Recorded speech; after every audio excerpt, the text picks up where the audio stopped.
ఈరోజు నేను ఏం చేస్తున్నానంటే చాలా తక్కువ నూనెతోని చేపలని చాలా క్రిస్పీగా ఎలా ఫ్రై చేసారో చూపిస్తానండి.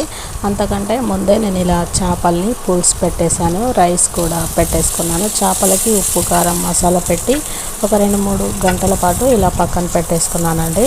ఆ తర్వాత ఈ విధంగా బియ్యపు పిండిలో చేప ముక్కల్ని ఈ విధంగా చేసుకోవాలండి. అంటే చేప ముక్కలకి బియ్యపు పిండి అనేది మంచిగా పట్టించామంటే మసాలా అనేది ఊడిపోకుండా ఇలా మనం పెనం పైన ఆయిల్ వేసుకొని ఇలా ఫ్రై చేస్తే చాలా క్రిస్పీగా వస్తాయండి. ఈ క్రిస్పీగా ఫ్రై అయిన తర్వాత వాటిని ఇలా పక్కన పెట్టేసి కొంచెం నూనె వేసుకొని కరివేపాకు, కొత్తిమీర, ఉల్లిపాయ ముక్కలు వేసి ఉప్పు కారం ధనియాల పొడి వేసి ఇలా మంచిగా ఫ్రై చేసుకొని చేప ముక్కలకి ఇలా పట్టించి పైనుంచి నిమ్మరసం వేసుకొని తింటే టేస్ట్ అనేది సూపర్గా ఉంటుందండి.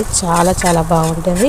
మీరు కూడా ఇలా తప్పకుండా ట్రై చేయండి. టేస్ట్ ఎలా ఉన్నది అనేది కామెంట్ చేసి మన ఛానల్ సబ్స్క్రైబ్ చేసుకొని లైక్ చేసి